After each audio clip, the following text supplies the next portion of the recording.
I have been genuinely surprised by how many people are coming to Lord of the Rings Online as new players. That video I published the other day, I hadn't done anything for LOTRO in a while, and that video has kind of gone in a cool direction.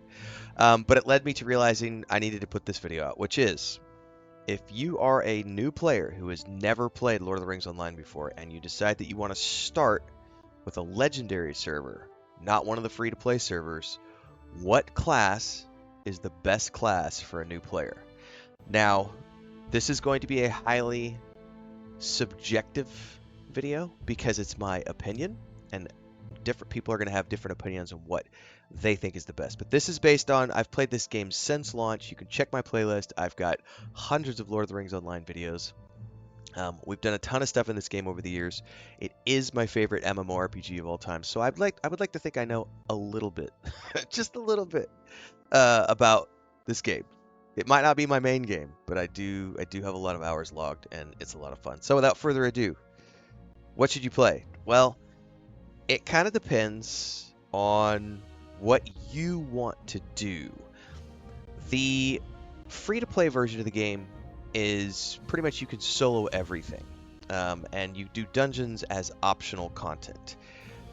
So pretty much all the overland stuff you can go out and you can go do. And then when it comes to like the epic book quests, you get a buff, or you get a little stone that you can click, which allows you to then get buffed and be able to do epic book quests even if you're on your own, so that if you can't find people around or your friends aren't online or nobody from your guild, if your kinship is available, you can still go do that stuff. So in terms of solo ability, everybody can solo landscape difficulty, and that's the same here on legendary. So there are difficulty levels you can set through the landscape difficulty NPC, so you can kind of have the experience that you want to have in the game. So just think about it that way. Everybody can solo, so get that out of the way right now. It's just the survivability of characters depends slightly, because it's like some characters obviously are more tanky and can take more damage, others are more squishy but can do more damage, things of that nature. So a good choice if you just want an all-around, you can survive everything, you can do a little bit of self-heals, and you can run around looking really cool in armor, is going to be the Guardian, which is your standard sword and board warrior. I should probably minimize my big-ass head, shouldn't I? There we go. Generally speaking, Guardians can be set up in a variety of different ways through the spec trees. Every class has different spec trees. You have the red line, blue line, yellow line. And that just, without getting too deep into that, because we'll show that in videos, because you guys have all made me resub again. Oh, I haven't mentioned that yet, have I? Surprise! Anyway, so you can kind of decide, do you want to go super tanky? Do you want to be a DPS tank? DPS Guardian, or do you want to do more of like utility and all-around stuff? This character can survive anything you throw at it. They can wade up into like 10 different mobs and just start doing AoEs, and it's not about doing lots of damage. What you're doing is you're gathering all the threat, and you're blocking all the attacks, and you're doing reactions to all these different things with your abilities. You're doing a little bit of self-heals. You can proc to where you can get some heals back. Like, there's lots of cool things you can do with the Guardian, which is one of the reasons I always tell players it's the easiest to play out of all the classes, and it is the most survivable of all the classes in terms of sheer just walking up and absorbing everything. So you don't have to have a lot of skill to like duck and dodge and run away or do quick different movements. It's mostly about, you just walk up and just start wailing on things. It's great. Now, in that same vein, if you like the DPS version of the tank, you can go with the champion, who can either dual wield or use a single-handed weapon. You're not going to be as tanky as the Guardian, but you are going to be in plate mail, and you are going to be able to go into the thick of it. But the objective of being in the thick of it is to burn everything down as quickly as you possible. And there are different ways to spec this character depending on if you're playing with a group or if you're playing on your own. I would always recommend, if you're playing on your own, focus more on single target damage, because that will help you burn things down more quickly, because you're still going to have AoEs, but you can go into the thick of things, pull a couple of AoEs off, and then mow that one down, mow that one down, because you can spec this character in the way so that every kill you're getting hit points back, and so you can turn into this slaughter machine that just butchers everything. It's amazing.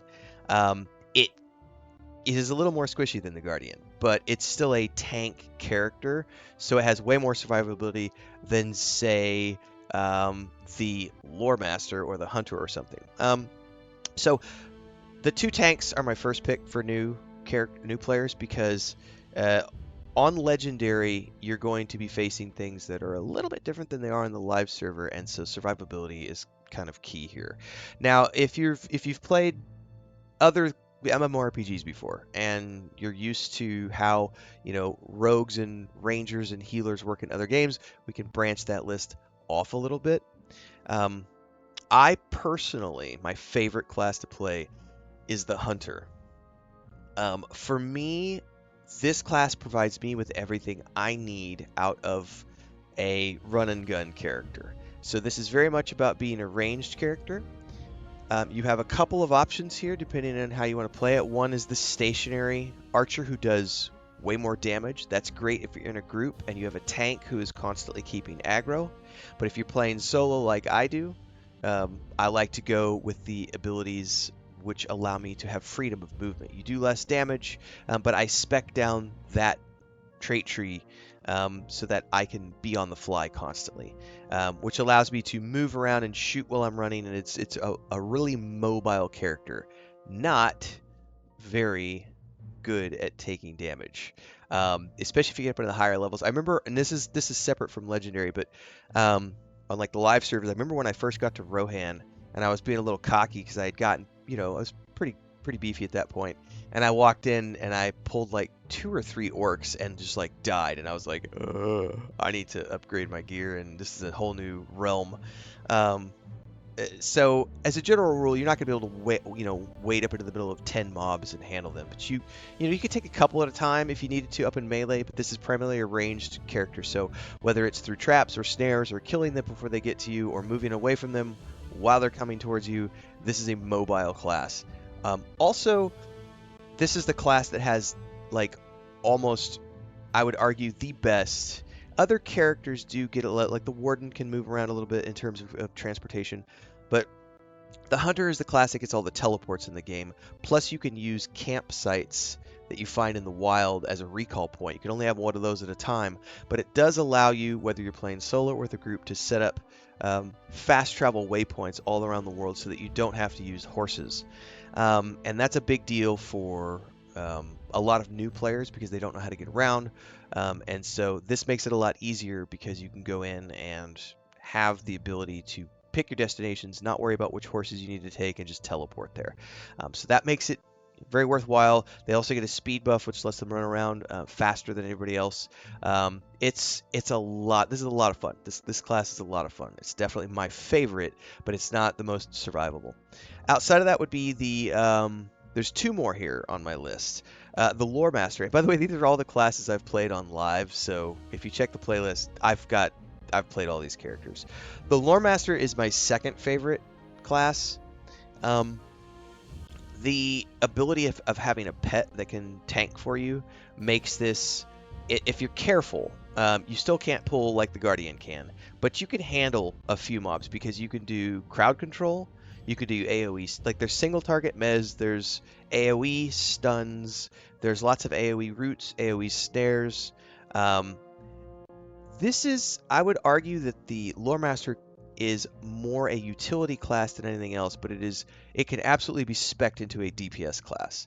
But it varies widely on how you're playing it. The Lore Master that I have is a Beastmaster, so it's all about his animals, and he just stands in the background and supports his animals while he's fighting. Other people choose to go for the crowd control and stuff, and other people choose to go like, big spell damage.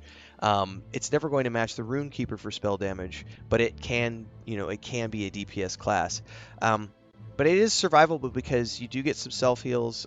A self heal early on, You can heal your pet, and your pet can hold aggro. And so as long as you're being careful about, assisting with the pet and burning down your targets, your pet can handle um, you can handle a few mobs at a time, especially with roots and crowd controls and everything else. The pets change depending on what pet type they are. So I should say the pet stats. So like a bear is super tanky. I like the eagle personally, which has a self revive so that if you fall in combat, it can res you at least once. But there's like the cat is my favorite for like doing general questing, and then I use the bird in dungeons. The cat is great because it hides itself and it can stalk and it can rush up on prey and it does lots of DPS, but it doesn't do the best with aggro. The bear is definitely more of the tank and up there. But there's lots of different types of pets that you can get in this game. It's not like World of Warcraft though. You can't go out and hunt pets. You just get them as spells as you progress through the game. But then you can also, with crafting and also some drops, you can customize the look of your pets. There's lots of different skins that you can get for your ravens and your eagles and your dogs and your cats and all the different things that you're going to get as a lore master. And by the way, dogs and cats are more like cosmetic pets. I should have said like eagles and lynxes and all, the bog creatures and the bears, the things that you can have as companions. That's what I needed to say. And then I think I would finish up this with the Menstral. And there are some runners-ups we'll talk about here in a minute. The Menstral, I think, is another one that has very good survivability because you can self-heal, and there's 3 stances which allow you to if you're going to be with a group, you can go all healer, and it's badass, and it's really cool. But then you could do like the hybrid, or you could do a DPS version, and I really like the DPS version for questing, because you can spec yourself down in such a way, because it's not just about the traits with this. This is why this one's at the last, because it's a little more advanced. So you have the trait trees, right? Go all healer, go DPS, go utility. But then you also have the ability to change stances, which is different than those skill trees, the trait trees. You could do stances. So there's a DPS stance, a healer stance, and a balanced stance with the Menstral, which allows you to focus what you're doing at that moment. So you could be a healer in the DPS stance. While you're in the DPS stance, your heals do different things. When you go to balance stance, your heals do different things. When you go to heal stance, they become maximum heals. And the same thing applies like if you're in damage, if you're in a trait line that does damage primarily, and you go to the healing stance while you're on damage, then your healing abilities do different. Like all your abilities have a little bit of a heal to them, but your primaries are going to be the DPS abilities. So you're going to want to be in DPS stance while using that trait line. And I really love when you do like the balanced stance, because you can do these self heals through AoEs and single targets, and so it's like you could just wade into things. And I find that the Menstral, similarly to the Guardian, you can walk into 6 or 8 mobs, maybe not quite as many as the Guardian, but you can take a few at a time, because you can start doing these AoEs that are healing, and you're doing these other single target things that are doing healing without needing to be in the healing stance. For self questing, it's a lot of fun.